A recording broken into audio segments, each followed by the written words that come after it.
binecuvântați de Dumnezeu.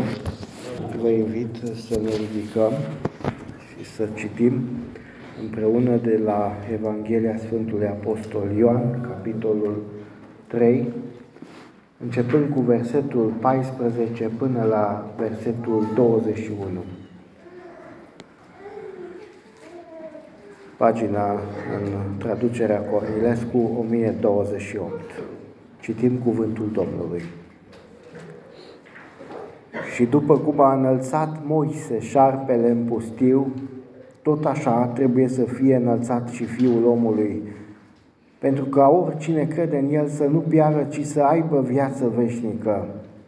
Fiindcă atât de mult a iubit Dumnezeu lumea, că a dat pe singurul Lui Fiu, pentru că oricine crede în El să nu piară, ci să aibă viață veșnică. Dumnezeu, în adevăr, n-a trimis pe Fiul Său în lume ca să judece lumea, ci ca lumea să fie mântuită prin El. Oricine crede în El nu este judecat, dar cine nu crede în El a și fost judecat, pentru că n-a crezut în numele singurului Fiu al lui Dumnezeu. Și judecata aceasta stă în faptul că odată venită lumina în lume, oamenii au iubit mai mult întunericul decât lumina, pentru că faptele lor erau rele.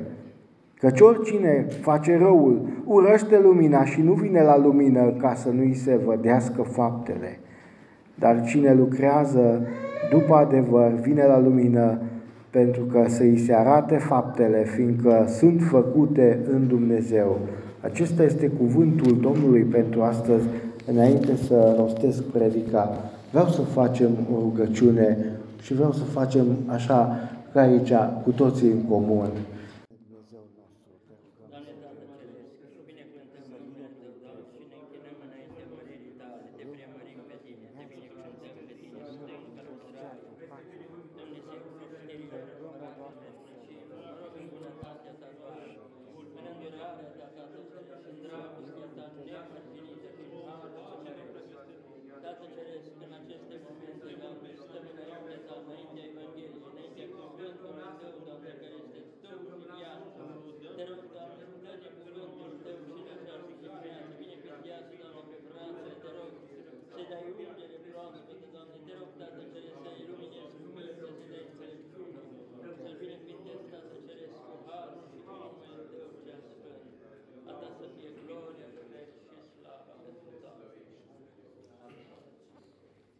Vă rog să ocupăm locurile.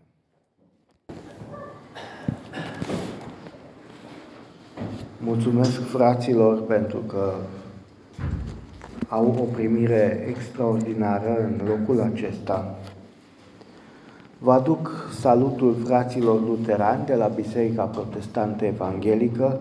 Dumnezeu lucrează și printre frații luterani, printre unii dintre ei. Încă Evanghelia se vestește și mulțumim Domnului că există oameni care încă se întorc la El. Există Duhul Sfânt cel minunat care ne luminează cu darurile sale. Și Dumnezeu are putere.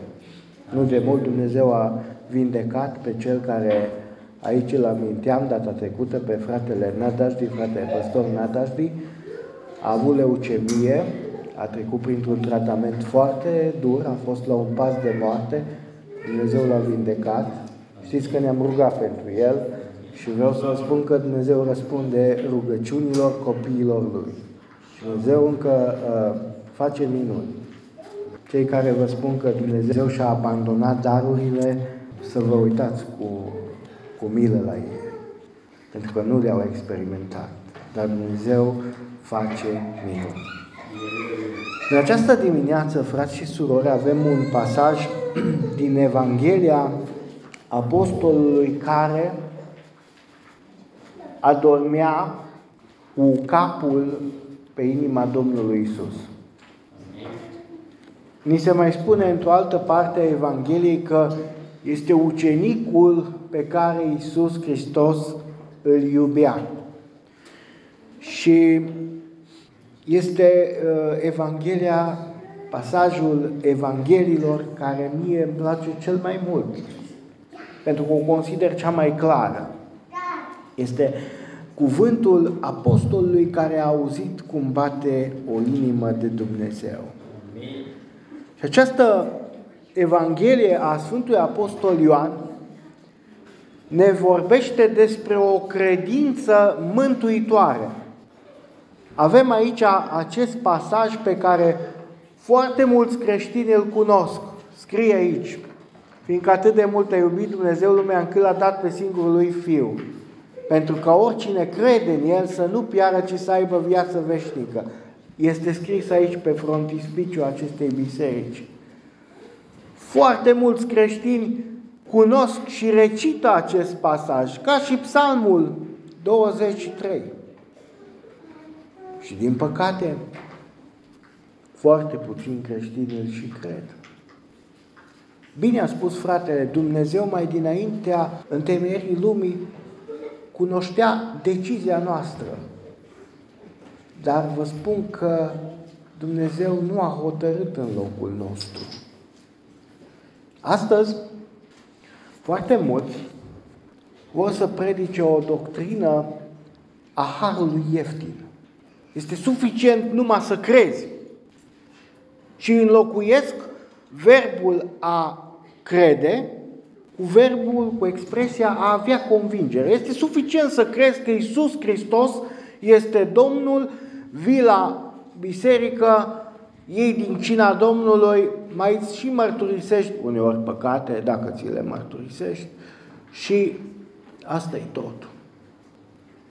Dar Sfântul Apostol Ioan ne vorbește despre un alt tip de credință, despre o credință voită, volițională, despre un act în care noi ne exprimăm trăirea Evangheliei lui Hristos.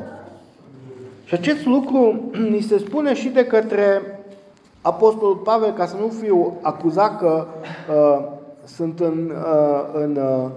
în altă ordine decât ceea ce ne-a scris în Romani, capitolul 10, credința vine în urma auzirii. Versetul 17, da? Din Roman, capitolul 10. Credința vine în urma auzirii, auzirea prin cuvântul lui Hristos. Și în capitolul 1, din aceeași epistolă către Romani, nu-mi place să alerg și să înșir multe versete, dar este necesar să amintim aceste versete. Capitolul versetul 16, căci mie nu mi este rușine de Evanghelia lui Hristos, fiindcă ea este puterea lui Dumnezeu pentru mântuirea fiecăruia care crede, întâi a iudeului, apoi a grecului, deoarece în ea este descoperită o neprihănire pe care o dă Dumnezeu prin credință și care duce la credință, după cum este scris, cel neprihănit va trăi prin credință. Nu scrie va avea gândul său la credință. El trăiește. Cel neprihănit înfăptuiește credința. În altă parte, în capitolul 14, din aceeași Evanghelie a Sfântului Apostol Ioan, Domnul Iisus spune: cine are poruncile mele și le împlinește, acela mă iubește. O credință, cum a spus frate, că nu m-am înțeles cu frate, n-am făcut o înțelegere dinainte ca să vorbim despre același mesaj. Acest mesaj este unitar pentru că așa lucrează Duhul Sfânt. Prin poruncile sale. O credință trăită prin poruncile sale. Dar care sunt poruncile acestea pentru noi creștini?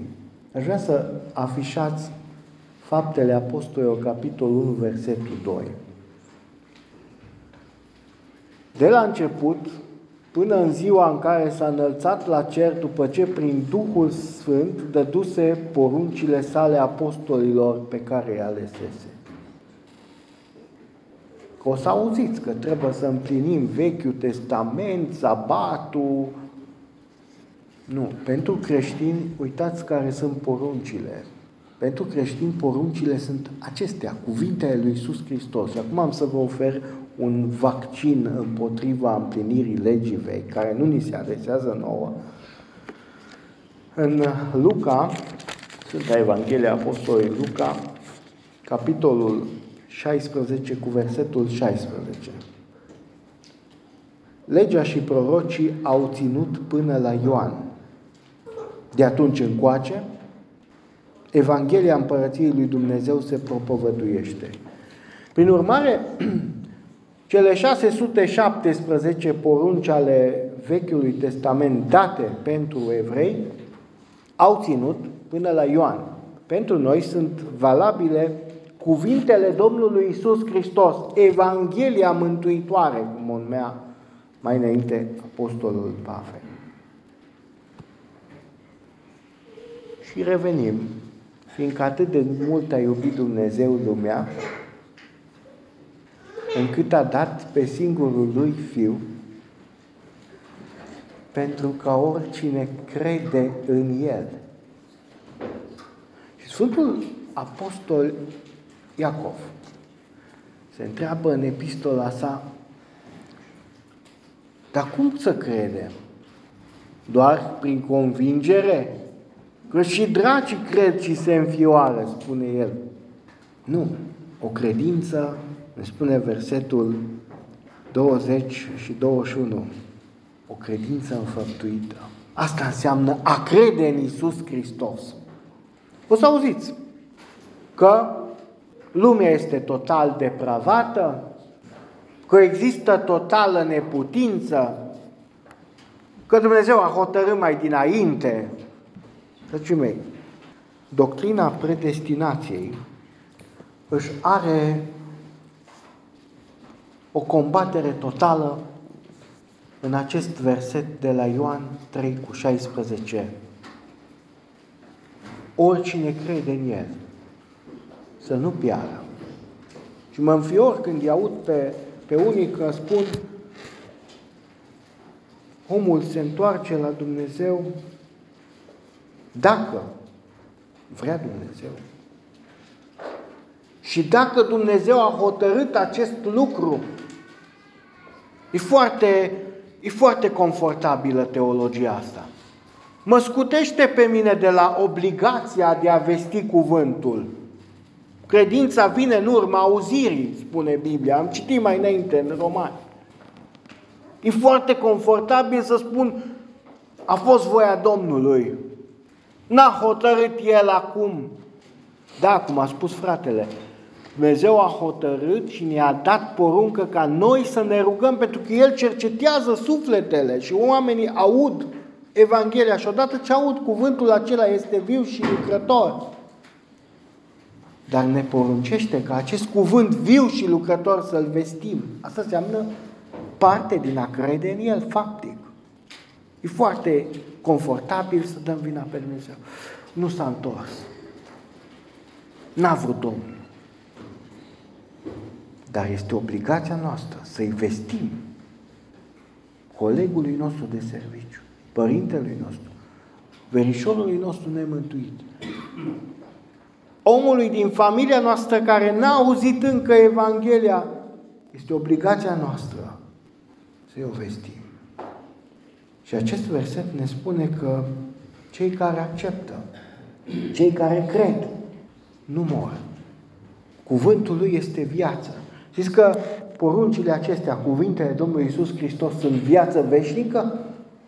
Așa spune în capitolul 12, cu versetul 50, dacă nu mă înșel. Și știu, cuvântul spune mai devreme, nu este de la mine, este de la Tatăl care m-a trimis. Și știu că porunca Lui este viață veșnică. Aceasta este lumina venită în lume, cuvintele Domnului Iisus Hristos. Și avem aici o promisiune foarte interesantă pentru fiecare dintre noi care stăm aici în această dimineață, în prezența Domnului Iisus Hristos. Domnul este aici. Așa a decis în legea sa divină, unde sunt 2 sau 3 adunați în numele meu, eu sunt prezent și El este aici, este prezent, fie că acceptăm, fie că nu acceptăm, El este prezent în mijlocul nostru. Oricine crede în El, oricine trăiește în El, străduința aceasta nu este judecat. Versetul 18. Oricine crede în El nu este judecat. În altă parte, tot în Evanghelia Sfântului Apostol Ioan se spune că nu va fi judecat, ci a trecut direct de la moarte la viață. Vedeți ce importantă este credința? Credința este roditoare. Dar totodată credința, acceptarea lui Iisus Hristos, străduința aceasta, cum o numește Sfântul Apostol Petru, să unim străduința, credința, faptele, este importantă pentru că nu vom fi judecați. Sigur că asta nu înseamnă că faptele noastre pot cumpăra mântuirea. Nu aceasta vă predic în această dimineață, ci o credință în care faptele noastre sunt arătarea ei, punerea în operă a convingerii noastre. Sunt unii oameni care vor să spună că faptele noastre sunt inutile. Inutile și degeaba. Domnul Iisus spune, nu oricine îmi zice, Doamne, Doamne, va intra în împărăția Tatălui meu, ci cel ce face voia Tatălui meu. Mâncarea pe care eu o dau, spune în capitolul 4, mâncarea mea este să fac voia celui care m-a trimis. Nu oricine poate gusta o asemenea mâncare. Cu toate acestea avem o veste tristă. În continuare, chiar după ce am luat parte la această slujbă, în continuare, noi vom păcătui. În continuare, vor exista înfrângeri ale noastre. Dar, celor care cred în El, același apostol care a auzit cum bate inima lui Dumnezeu, ne arată următoarele. În Sfânta Epistolă 1 Ioan, capitolul 1, versetul 8 până la 10. Dacă zicem că n-avem păcat, ne înșelăm singuri și adevărul nu este în noi.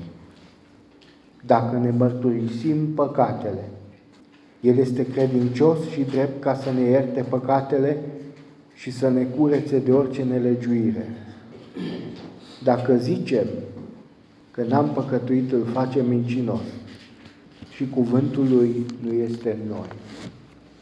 Tot aici ni se spune că El, în capitolul 2, versetul 2, El este jertfa de ispășire pentru păcatele noastre și nu numai pentru ale noastre, ci pentru a întregii lumi. Dragii mei, ori de câte ori am fost învinși în viața și am rostit o vorbă greșită, am făcut o faptă greșită, ori de câte ori noi am decis să păcătuim sau am fost luați de val și am făcut păcate fără de voie, să nu uităm să ni le mărturisim înaintea Domnului. Este cu neputință poate să ni le mărturisim pe toate, dar recunoașterea stării de păcat este foarte importantă pentru modul nostru de credință, pentru că Domnul Iisus este jertfa noastră de ispășire. Și aș vrea să rețineți că oricine face răul urăște lumina. Aici este vorba de o faptă premeditată spre rău. Oricine își dorește să facă răul urăște lumina. Dar oricine dorește să facă binele iubește lumina. Privind în oglindă acest verset. Vreau să plecăm capetele. Credem noi, oare din toată inima, în acest Fiu, în acest nume sfânt? Credem noi oare din toată inima mesajul Său din Noul Testament? Ne dorim noi oare din toată inima să vestim aceste versete și colegilor noștri și familiei noastre? Oare se văd aceste versete prin faptele noastre? A fost ilustrat Domnul Iisus prin trăirea noastră? Ca și credincioși ai Săi, El în această dimineață ne promite iertarea, pentru că ne recunoaștem starea noastră de păcat. Și în această dimineață Dumnezeu vrea să pună în fiecare dintre noi darurile Sale.